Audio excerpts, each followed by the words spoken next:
If you're feeling the pain of Canadian beef prices, there's an alternative showing up on grocery store shelves. Lower-priced products from Australia and New Zealand, but it's happening as Canadian producers struggle with lower demand. Canada just imposed 25% retaliatory tariffs on U.S. beef imports. Canada announced intention to impose countermeasures on 125 billion imports from U.S., including beef, pork, dairy, fruits, and vegetables. Second round of retaliatory tariffs includes beef among targeted products.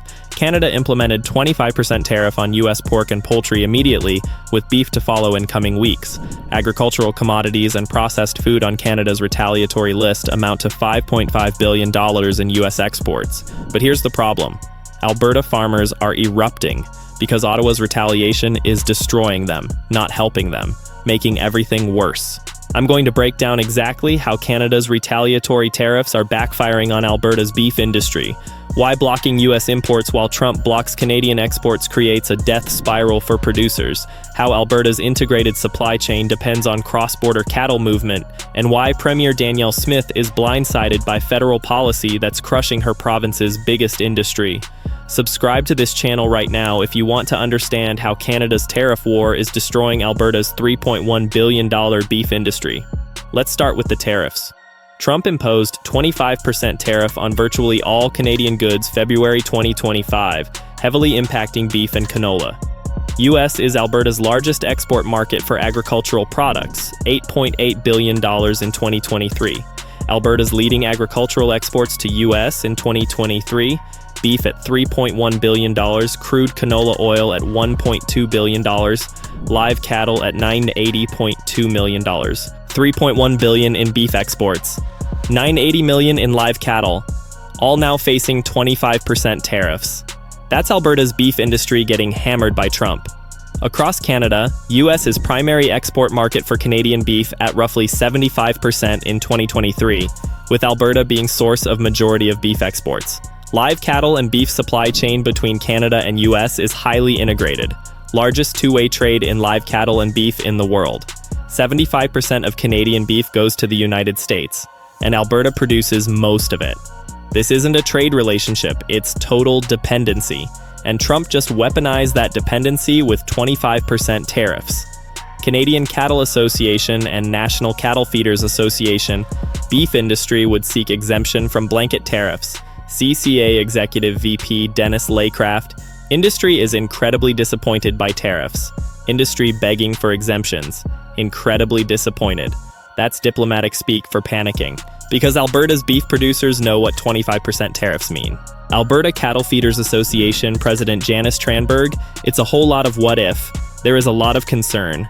25% tariff worst-case scenario would result in $1,000 in lost value per head of cattle. $1,000 lost value per head. Alberta feeds millions of cattle annually. Do the math. That's billions in losses for producers. Now here's where Ottawa's retaliation makes everything worse.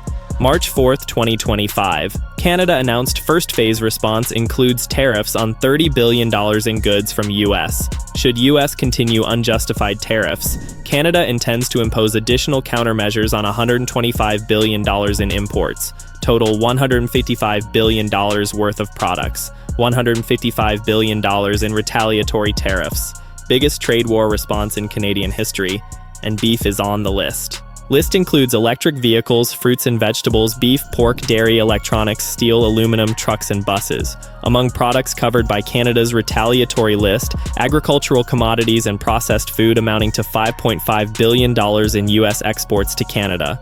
Beef, pork, dairy, $5.5 billion in U.S. agricultural imports now facing 25% Canadian tariffs.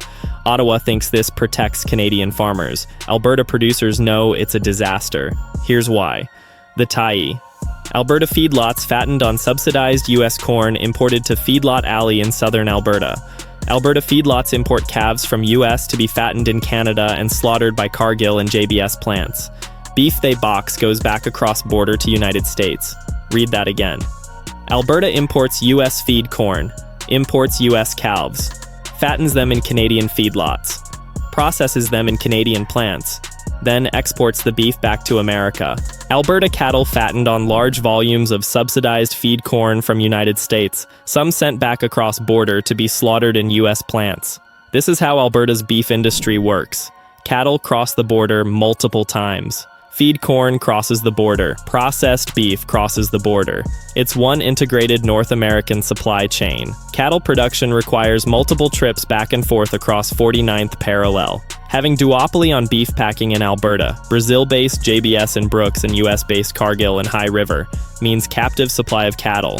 JBS, Cargill, foreign-owned packers controlling Alberta's industry, and both rely on cross-border movement to function. Now Trump's 25% tariff hits every border crossing. Every time cattle move south, every time beef ships to American buyers, every time feed corn comes north, 25% tax.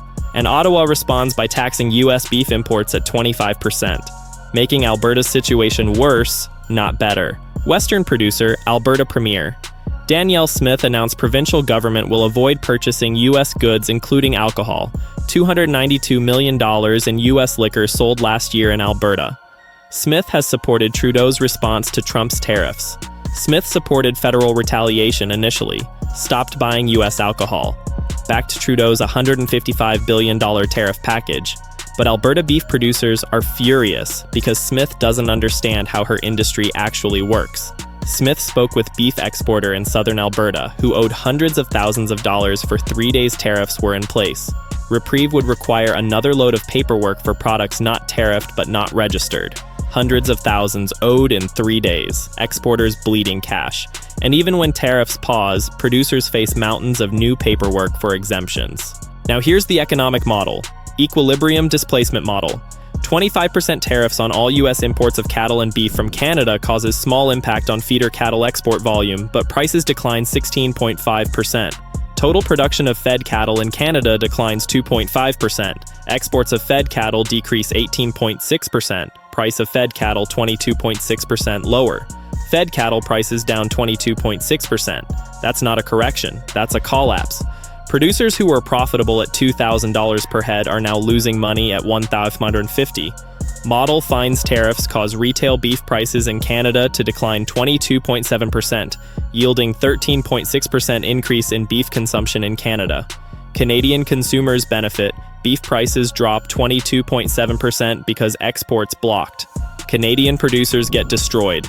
Prices crash while costs stay high. Currently, average Canada-US exchange rate for 2025 is 4.4% lower than average for 2024, diminishes impacts of tariffs.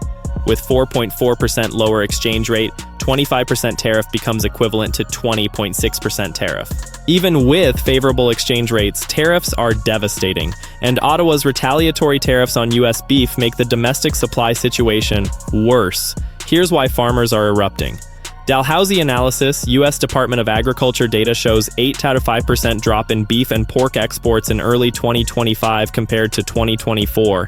Fed cattle prices plummeted 22.6%, with estimated revenue losses of $4.02 billion in revenue losses. That's the Alberta beef industry being obliterated. And Canadian retaliatory tariffs on U.S. beef aren't helping because Alberta doesn't import U.S. beef for consumption. They import feed and calves for their supply chain. Products on Canada's retaliatory list carefully selected to ensure substitutes can be sourced domestically or from other foreign suppliers. For dairy, poultry, and egg products, list covers mostly over-access commitments, tariff lines normally subject to prohibitively high over-quota tariffs. Ottawa thinks Canadian farmers can replace U.S. imports. They're wrong. Alberta's beef system doesn't work that way. You can't replace integrated North American supply chains with domestic production overnight. Western producer. Some companies buying fresh colostrum in U.S., bringing to Canada, processing and standardizing as dry product, sending back to states. Supply chains for basic production units often globalized. Amino acids and trace minerals often come from China. Colostrum crosses border twice. Minerals from China. Feed from U.S. calves from U.S. beef to U.S.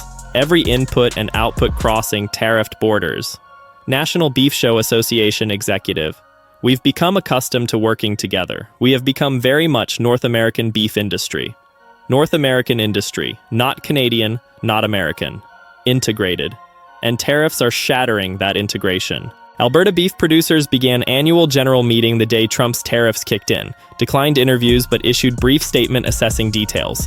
Organization represents about 18,000 producers in province. 18,000 producers, all watching their livelihoods evaporate. And Alberta beef producers can't even comment publicly because the situation is so chaotic. Alberta canola. Canadian-grown crops benefited multiple aspects of U.S. economy from transportation to refining.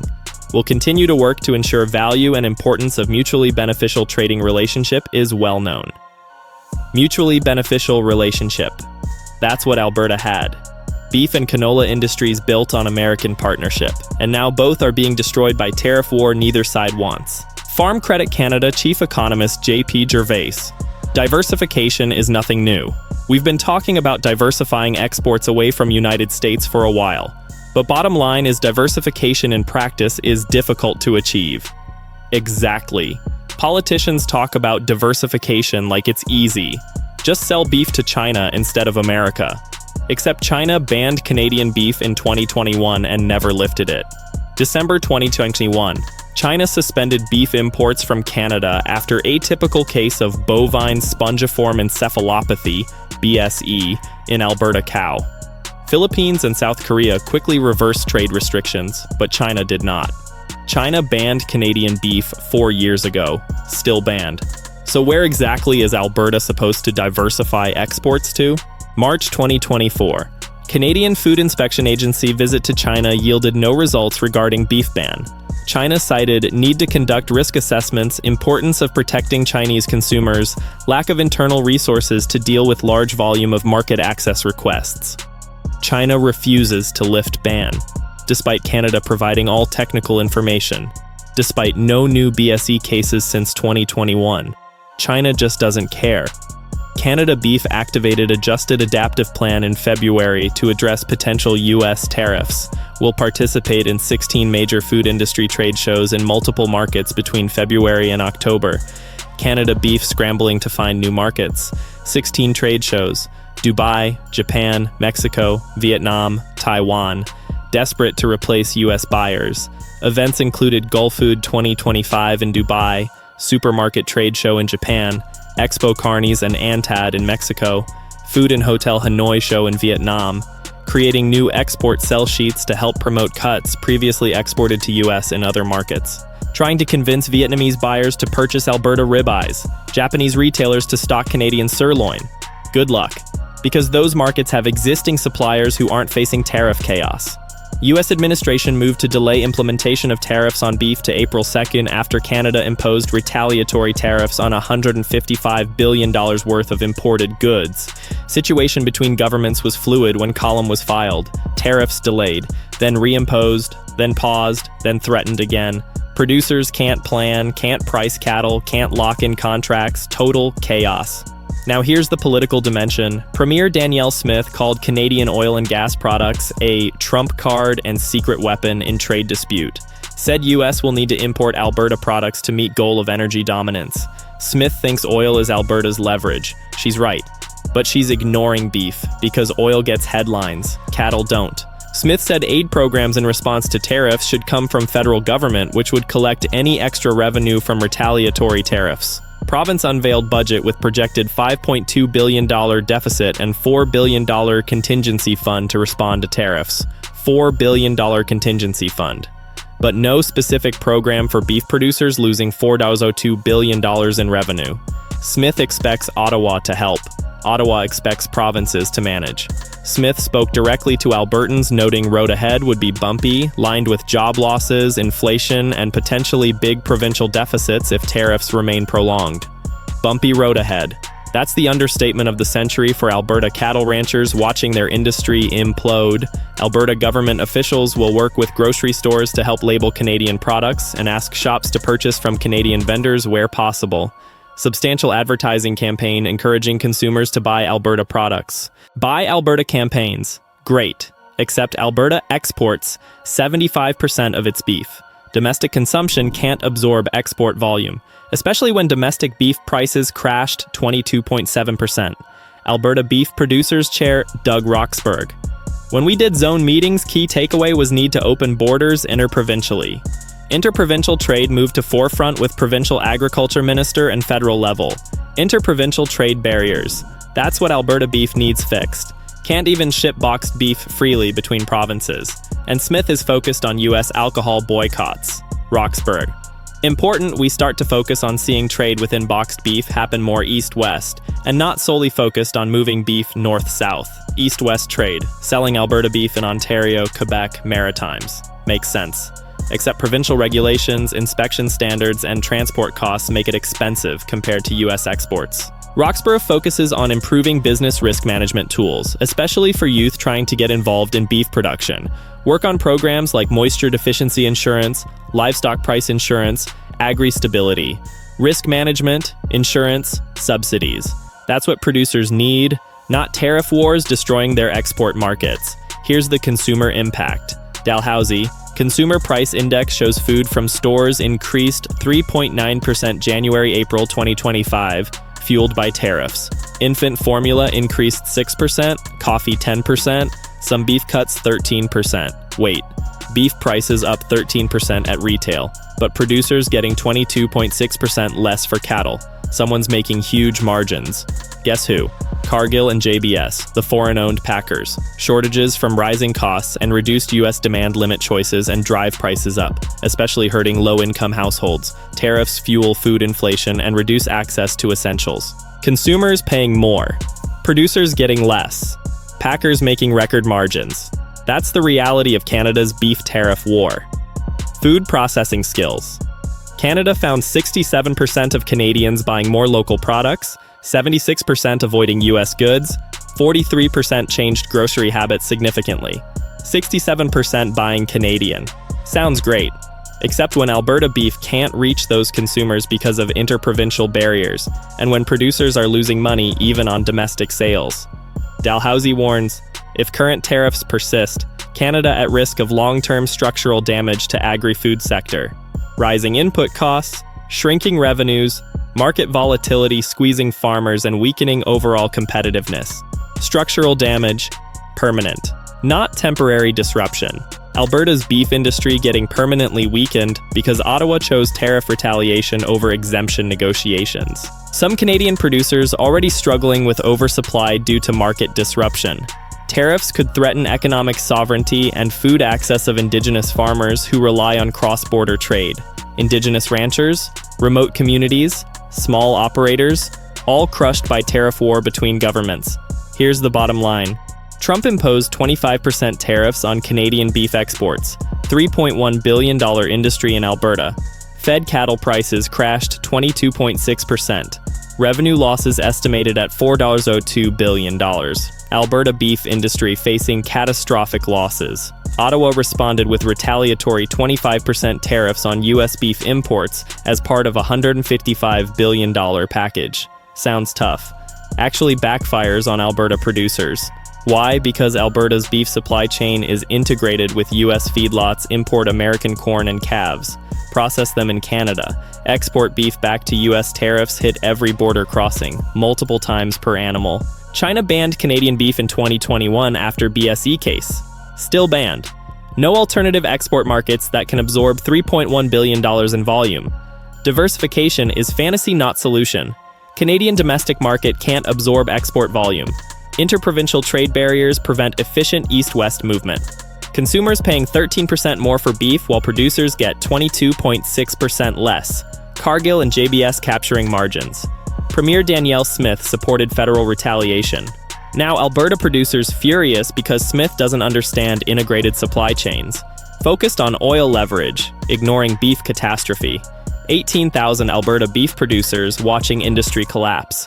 $4 billion provincial contingency fund with no beef-specific relief. Federal government expecting provinces to help. Provinces expecting feds to help. Producers getting nothing. Tariff war creating permanent structural damage to Canadian agriculture. Input costs rising, revenues shrinking, market volatility destroying planning. Indigenous farmers and remote communities devastated. This story will define Alberta agriculture for decades. Stay tuned.